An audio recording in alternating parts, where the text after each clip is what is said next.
Hi everyone. In this video series, we're going to show y'all how to do progress to goals. Progress to goals is our data analysis piece that is done once a month at the end of the month or first week of the next month. This data analysis is intended for you to track where you are at with your services for cohort students, school-wide efforts, and have you take a look at your KPIs. For this video, we're going to analyze cohort services. Shortly, we'll have Jess, who was our former data manager and the person who helped develop this process, come and explain how to analyze cohort data. But before then, I wanted to give you all a disclaimer that what you'll see on Jess's screen will vary slightly from what you will be working with. Although what you see will look a bit different, the process will be the same when analyzing your data. The difference is that for our data points that we want to search up, it's going to expand just a little bit more. And so here you'll see that seniors is 0 services for one-on-one, 1 and 2 or more. And for events, we have 0, 1, and 2. In the past, juniors was just 0 and 1, 0 and 1. But this year for progress to goals, we have essentially established that seniors, juniors, and sophomores will have the same data points as seniors, and then freshmen will have a reduction to 1 instead of 2 or more. Now, without further ado, I'm going to have Jess come in and show us how to do progress to goals and take a look at how to analyze for cohort data. Hi everyone, in this tutorial video, I'm going to walk through how to complete the cohort enrollment and services section in your progress to goals tab in your advisor workbook. On my left-hand side, I have an extended student report exercise file. I'm going to rename this file by using DSAC's file naming protocol. So first name, last initial, period, comma, and then school site name. Once you open up the exercise file, you'll notice right away that there's a results tab, and this contains all of the original data from the extended student report. It's a best practice to always make a copy of the original data because you want to have a backup just in case anything happens. So on the results tab name, right click, select move or copy. The move or copy window will pop up, check off the create a copy box, and then click OK.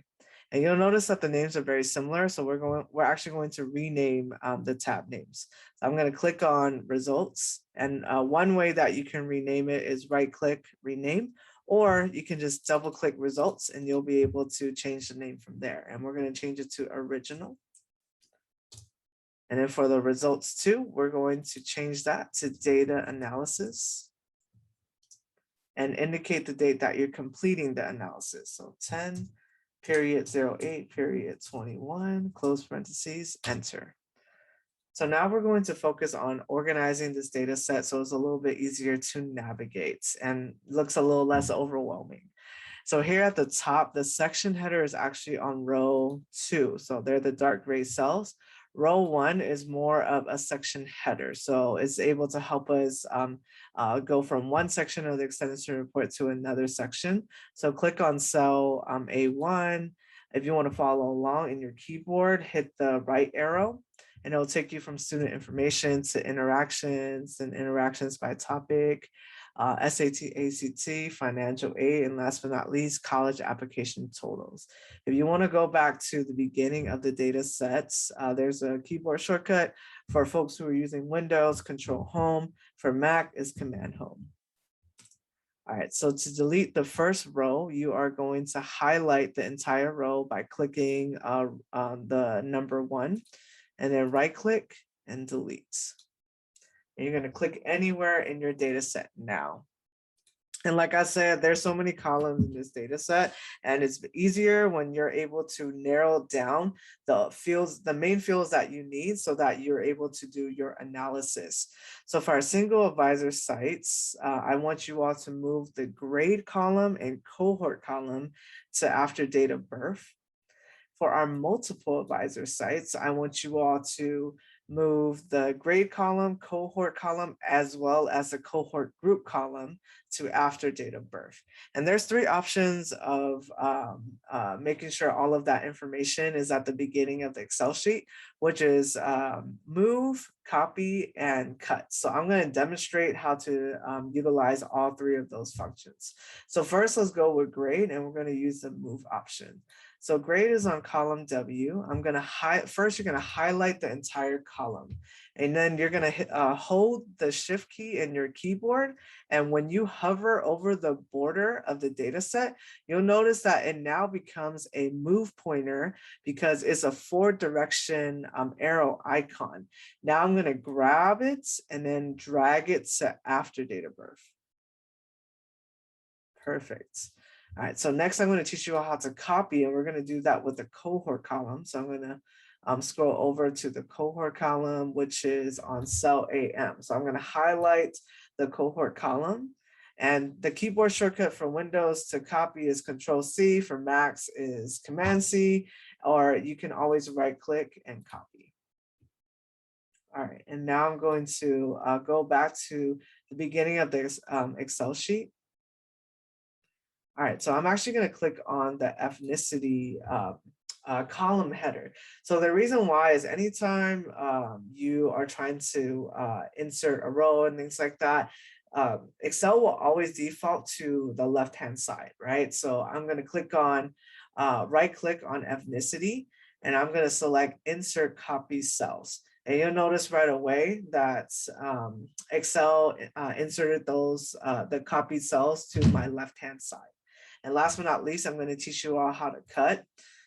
And we're going to go find the cohort group number for our multiple advisor sites, which is on column AM. So we're going to highlight the entire column, and the keyboard shortcut to cut is Control-X on Windows, Command-X on Macs, or you can right-click and cut.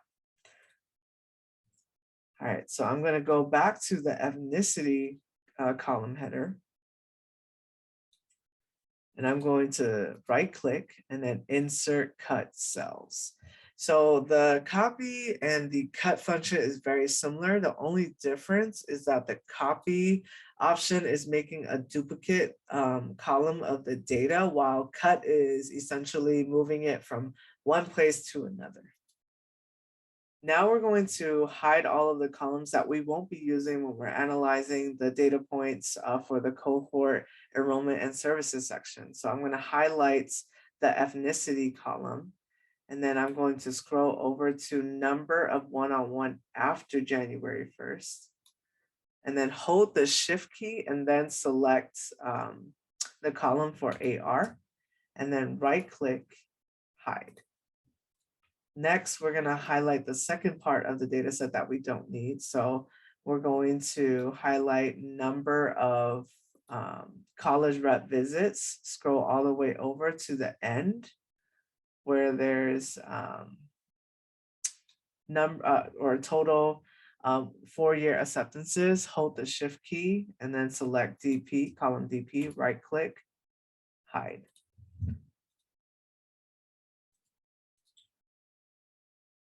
And now when you look at your data set, it doesn't look as overwhelming because you pretty much nailed down the columns that you need to complete your analysis. So next we're going to convert this data set to a table. So click anywhere in the data set, go in the ribbon here at the top, you're going to click on Insert, and then under Group 1 is Table. So click on the table icon. All right, and then this create table window will pop up. Make sure that the my table has headers is checked off. Click OK. Usually when we convert a data set to a table, it usually changes colors because it enables the table styles. So most of the time, that's what happens. So the first thing you're going to do is table name. Make sure that you rename the table. So sometimes it can get overwhelming when you have like table 1, table 2, table 3, table 4, and you don't know which one you're using it for. So we're going to rename this to ESR _ 10 page period 08 period 21. So the reason why I use underscore and periods is because table names can't read spaces. So underscores and periods are another form of spaces for us. And then click enter to ensure that the table name was updated. All right, and then here in the table tools under design, make sure that you check off the total row because we're going to be using that later when we're starting to analyze the data for your cohort students. I wanted to note that the ESR also have some limitations. So we will need to add a couple more columns to our data set. So let's actually go back up to the top. So I'm going to use the keyboard shortcut Control Home. I'm going to scroll over to the right to the number of parent guardian. So we're going to add 2 columns, one for total events interactions and one for total interactions, which is something that's not available in the GRACE report. So I'm going to highlight number of parent guardian, right click inserts. I'm going to rename column 1 to total events interactions. All right. And here I'm going to put the equal sign sum and then open parentheses. I'm going to select the first cell under number of group.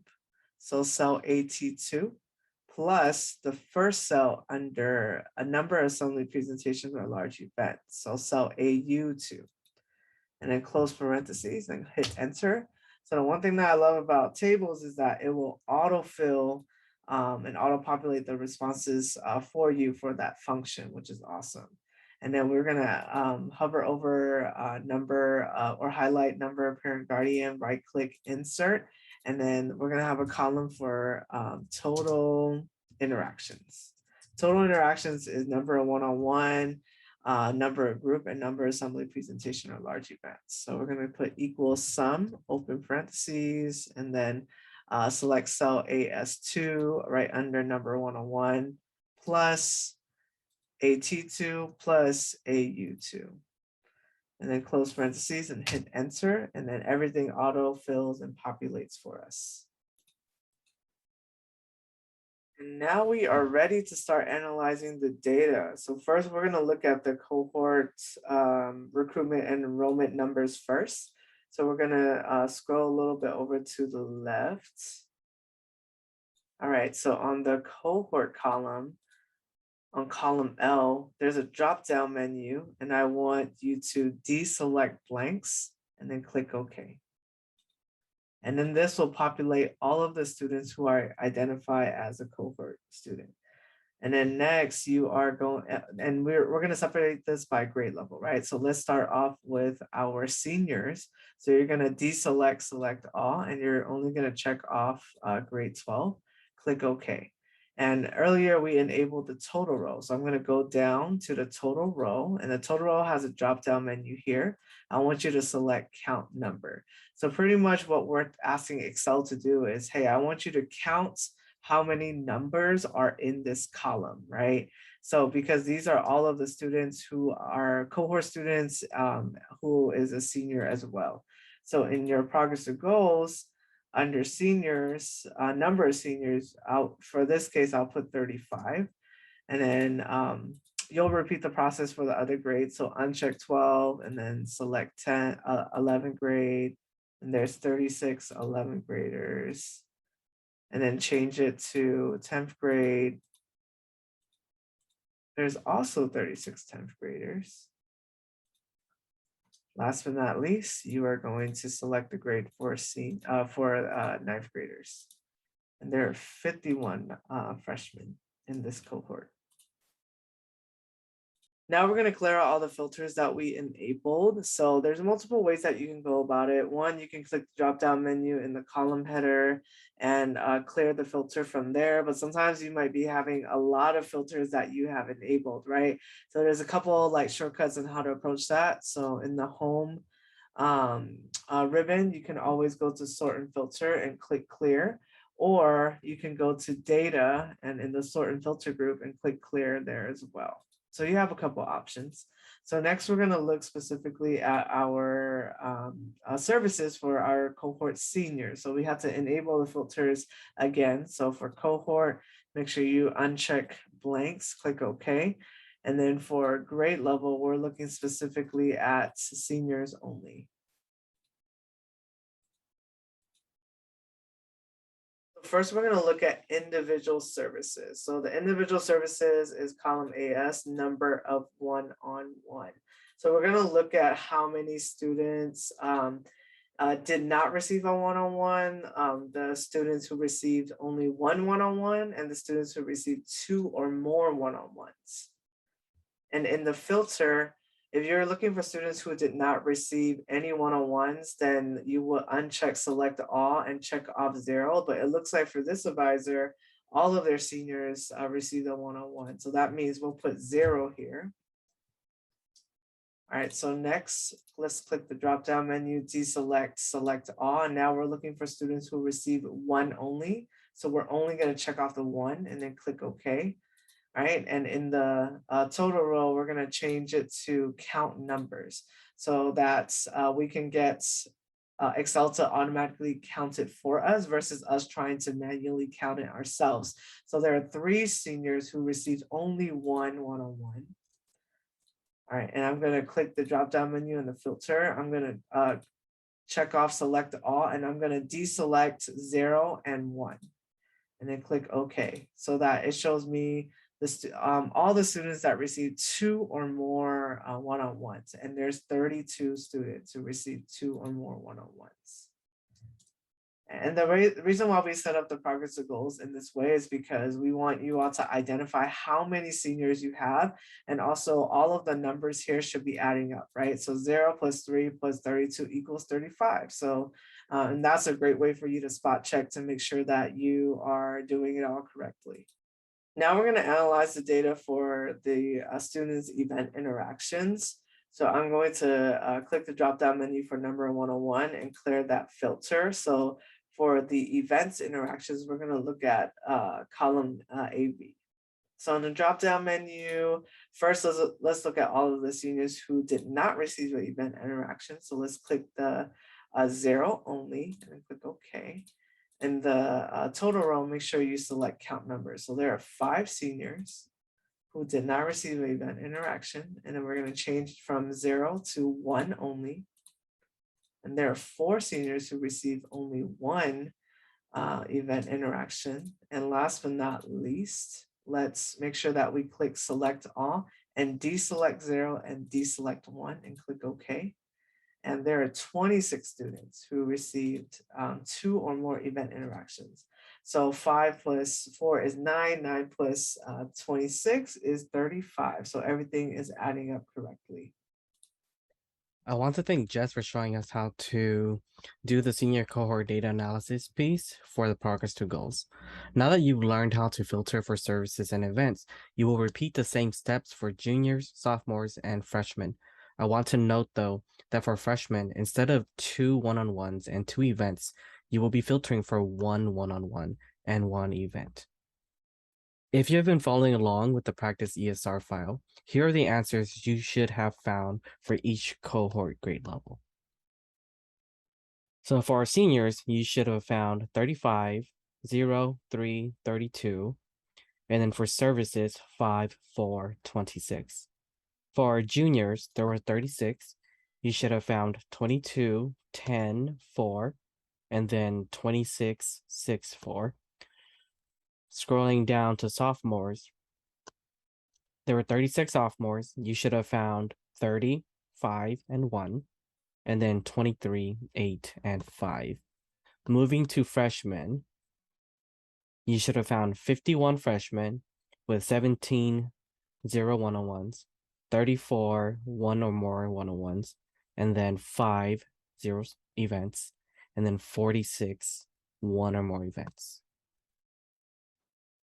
Before I close out the video, I want to highlight a few things that will be super important. For multiple advisor school sites, you must make sure that you are also filtering for your cohort group, because if you do not filter out for this, you will be looking at the data for your entire cohort as a school site. And so you must make sure that you're checking for 1 or 2, depending on whichever cohort you are in charge of. The second thing I want to note is this column here.